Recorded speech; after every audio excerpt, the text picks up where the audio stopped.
Actualmente podemos encontrar computadoras por todas partes.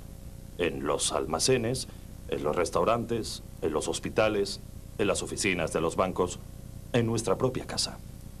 Estamos tan acostumbrados a utilizar estas máquinas que no nos paramos a pensar que lo que tenemos aquí es el resultado de un avance tecnológico tan espectacular que casi podría considerarse milagroso.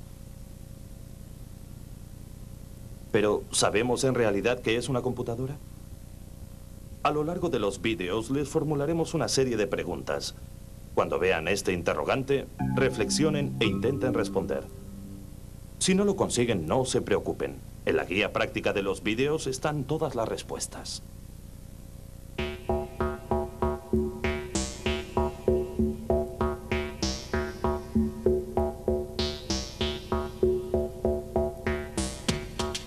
A pesar de la aparente complejidad de las computadoras, el principio de su funcionamiento es algo tan simple como la presencia o ausencia de electricidad.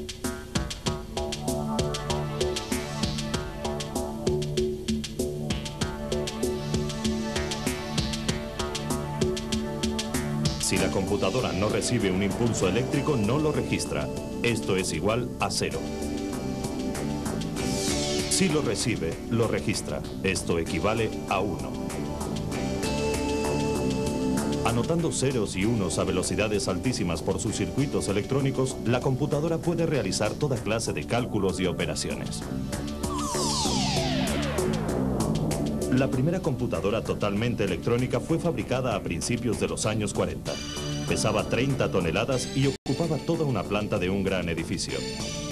Aquel gran monstruo metálico podría realizar 5.000 operaciones por segundo.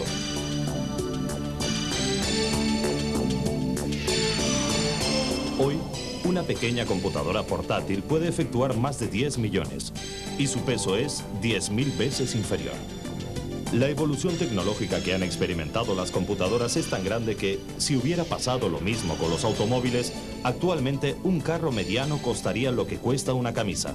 Podría correr a más de 1 millón de kilómetros por hora y su motor tendría el tamaño de una cabeza de alfiler. Gracias a los grandes y rápidos avances tecnológicos, las computadoras se han convertido en una herramienta de gran utilidad en nuestras vidas. Una herramienta que nos permite aprender, disfrutar, comunicarnos, escribir, calcular, dibujar y un sinfín de cosas más.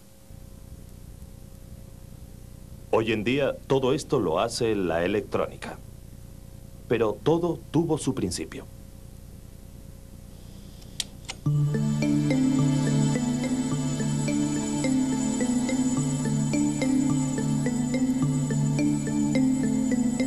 Hacia el año 3000 a.C. se empezó a utilizar el ábaco, la primera máquina de calcular inventada por el hombre. Hubo que esperar muchos siglos antes de que se creara una calculadora mejor.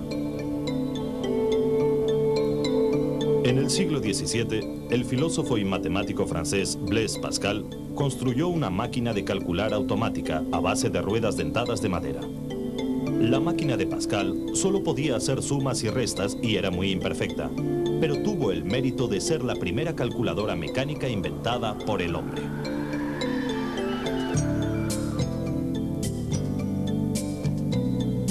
A principios del siglo XIX, Charles Babbage, matemático e ingeniero inglés, construyó un enorme artilugio que podía calcular tablas matemáticas sin apenas errores. La llamó máquina de diferencias y su aparición marcó un hito en la historia de los instrumentos de cálculo. Animado por el éxito de su primer invento, Babbage consagró su vida al desarrollo de una nueva calculadora. Esta vez se trataba de una máquina de propósito general, a la que bautizó como máquina analítica. Nunca llegó a realizarse, pero sus ideas sirvieron para construir la primera computadora de la historia.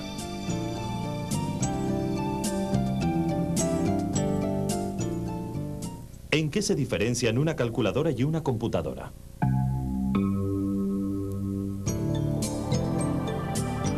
A finales del siglo XIX, a la administración de los Estados Unidos se le planteó un problema importante. El censo de población se efectuaba cada 10 años y el de 1880 tardó 8 años en computarse. Debido al gran incremento de población registrado, el censo de 1890 corría el peligro de no estar finalizado antes de realizar el siguiente. Hermann Hollerith desarrolló un sistema de tarjetas perforadas para tratar de conseguir que la tabulación de los datos fuera mucho más rápida. El resultado fue un éxito y el censo de 1890 se llevó a cabo en solo 3 años. El código de Hollerith fue utilizado abundantemente en las primeras generaciones de computadoras. Una máquina perforaba offline las tarjetas con las informaciones. Estas pasaban luego a la máquina lectora, que transmitía los datos online, es decir, directamente a la computadora. ¿Qué es comunicación online y comunicación offline?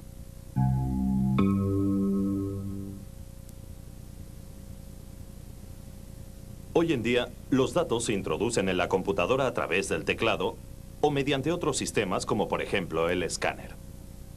Pero aunque ya han quedado completamente obsoletas, las tarjetas perforadas representaron un gran avance en su momento y fueron muy útiles para agilizar el tratamiento de los datos. En los años 30, Howard Aiken, basándose en los estudios de Babbage, construyó una máquina a la que llamó Mark I. Fue la primera de una serie de máquinas Mark que inauguraron la pregeneración de computadoras. Mark I era un gran armatoste de 15 metros de largo por 2,5 de alto que pesaba 2 toneladas. Estaba formado por 250.000 piezas y por su interior corrían 800 kilómetros de cable. Mark I funcionaba combinando la electricidad y la mecánica a base de unos interruptores llamados relés. Fue la primera máquina de propósito general capaz de ser programada. El sueño de Babbage se había hecho realidad.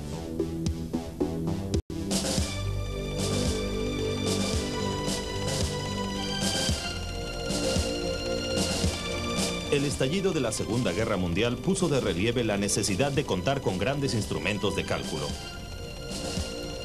La primera computadora electrónica estaba a punto de ver la luz. Fue construida en secreto por el gobierno de los Estados Unidos y su presentación en sociedad no tuvo lugar hasta 1946.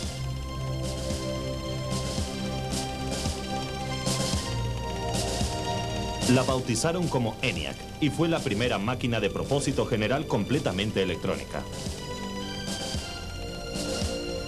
Con ENIAC nació la primera generación de computadoras. Las computadoras de la primera generación funcionaban con unas lámparas llamadas válvulas de vacío. Tenían un inconveniente: necesitaban miles de piezas y ocupaban mucho espacio. Por eso hoy se las conoce como la generación de los dinosaurios. En 1947 se patentó un invento que sustituía a las válvulas de vacío, el transistor. Era mucho más pequeño y mucho más potente, y permitió fabricar computadoras mucho más rápidas, mucho más manejables y mucho más baratas. Desde entonces, el tiempo de proceso de las operaciones ya no se mediría en segundos sino en milisegundos. La implantación de los circuitos transistorizados dio lugar a la segunda generación de computadoras. ¿Cuáles son las partes principales de un circuito? A partir de la segunda generación, las computadoras dejaron de ser las máquinas inasequibles que solo podían utilizar los gobiernos o las grandes corporaciones, y su uso se extendió al mundo de los negocios. Pero ya estaba en marcha la aplicación de nuevos componentes. Empezaba la tercera generación, y con ella, la computación iba a inaugurar la era de la microelectrónica. Los circuitos con transistores se vieron sustituidos por circuitos aún más pequeños, construidos de golpe en una sola pieza. Se acababan de inventar los circuitos integrados. Con la tercera generación aparecieron nuevos materiales semiconductores que permitieron la creación de memorias muy veloces. Las memorias de semiconductores marcaron un hito en la evolución de la computación.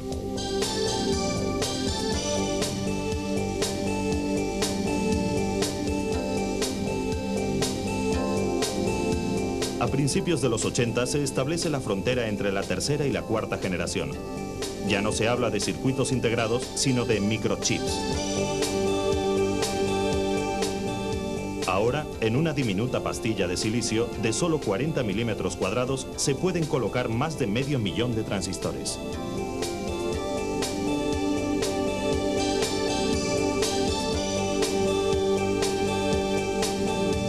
Lo que antes hubiera requerido un gran espacio, una complicadísima instalación y un costo enorme, cabía ya en la yema de un dedo. Desde ahora, los tiempos de proceso se medirán en nanosegundos. ¿Por qué se utilizan los nanosegundos?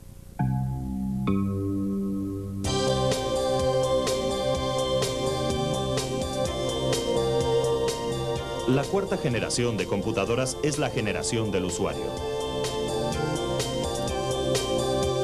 Surgen nuevos y potentes lenguajes de programación y las máquinas encuentran cada día más y más aplicaciones.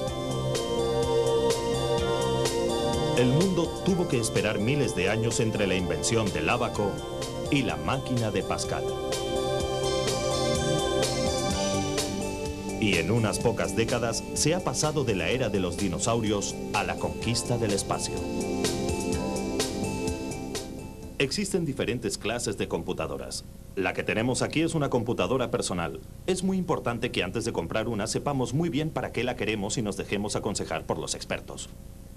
Para sacarle un buen provecho solo necesitamos la instalación adecuada y unos cuantos conocimientos básicos de computación.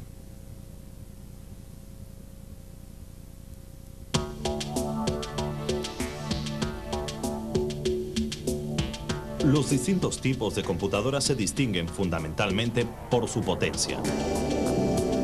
La computadora personal es la más utilizada. Se la conoce también como PC, abreviación inglesa de Personal Computer. Con nuestra computadora personal podemos escribir,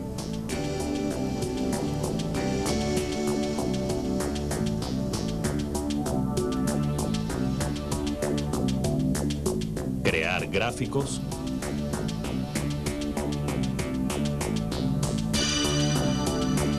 calcular, divertirnos aprendiendo,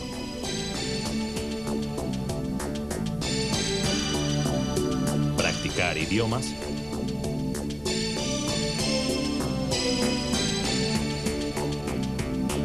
retocar fotografías,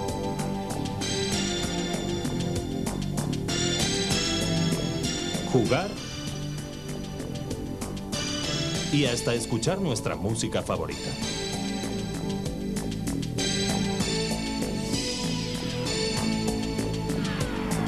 Las llamadas estaciones de trabajo son computadoras para usos más especializados. Se utilizan en empresas e instituciones y se trata de computadoras interconectadas que comparten todos sus recursos. Normalmente, una de ellas se encarga de organizar la tarea compartida de todas las estaciones de trabajo. Se llama servidor y a veces contiene las memorias centrales de datos para recibir y suministrar información a todas las demás computadoras. Esto es lo que se conoce como trabajo en red.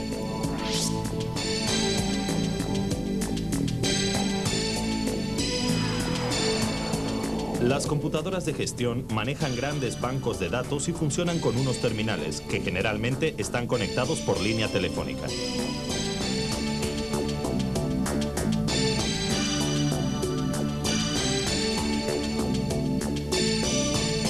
Este sistema de cómputo se usa para unir a la computadora central terminales de trabajo situados en lugares distantes.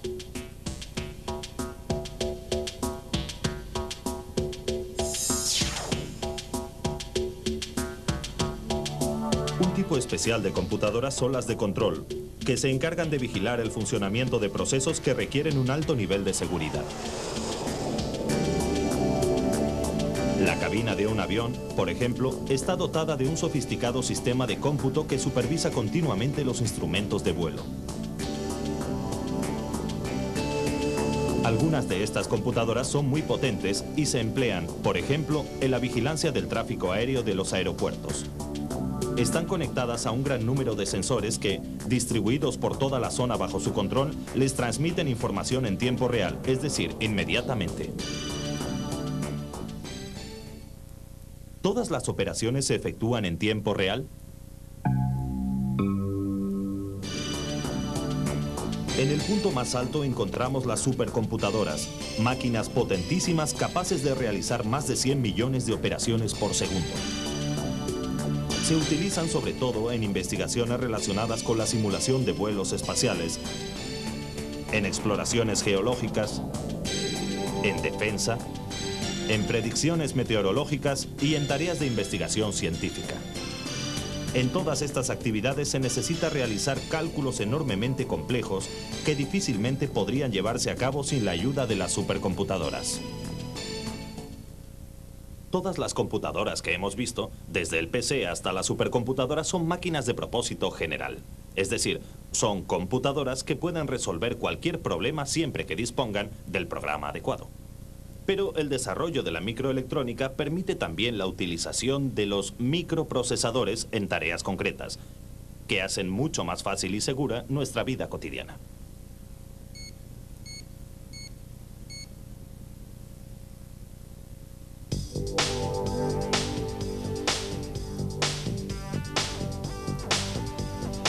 ¿Nos hemos parado a pensar alguna vez que muchas cosas que nos resultan completamente familiares, como un semáforo o el tablero de mandos de un auto, funcionan gracias al microcontrolador que llevan instalado? Los microcontroladores son, en realidad, pequeñas computadoras de propósito específico. Llevan grabado un programa fijo que no puede ser modificado. ¿Por qué no se puede modificar el programa de un microcontrolador? Las aplicaciones de la computación son cada día mayores. Con la telemática, por ejemplo, es posible la transmisión de datos a través de la red telefónica. Con este sistema podemos obtener de las computadoras muchas ventajas, como la videoconferencia, que permite una comunicación a distancia mucho más efectiva gracias a la imagen. Hoy, más que nunca, las computadoras son el motor del progreso.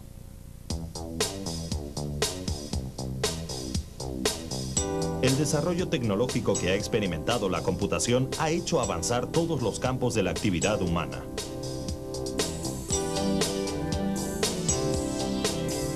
Hoy es posible, por ejemplo, efectuar simulaciones de cómputo de sistemas muy complejos, como redes eléctricas o de distribución de aguas.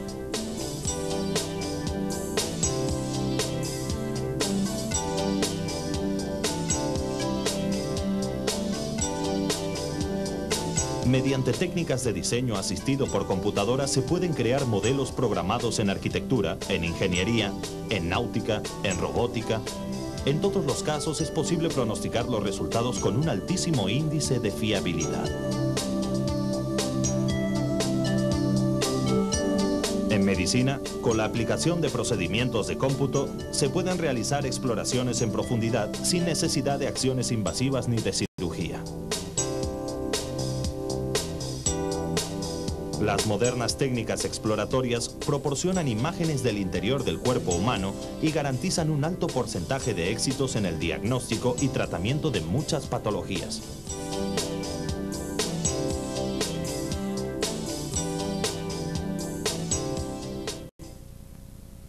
Una computadora no es más que una máquina, pero una máquina que puede realizar toda clase de cálculos a velocidades rapidísimas.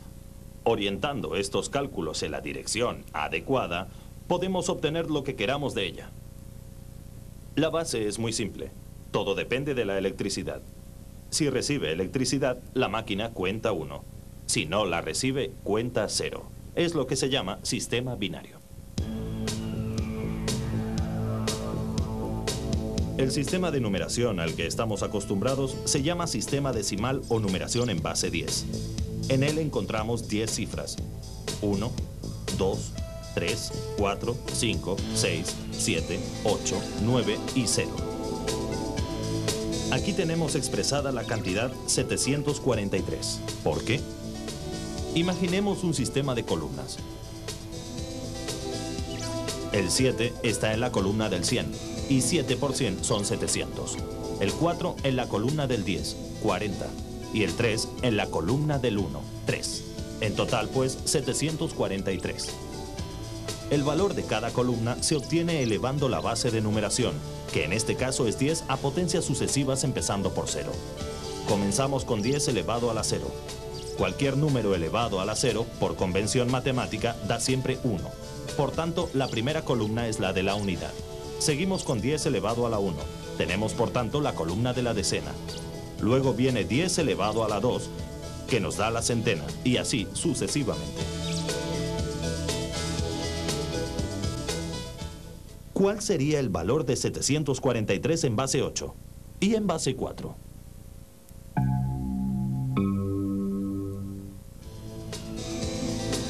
Si la computadora contara en base 10, debería ser capaz de reconocer 10 tipos diferentes de impulsos eléctricos, tantos como cifras hay en el sistema decimal.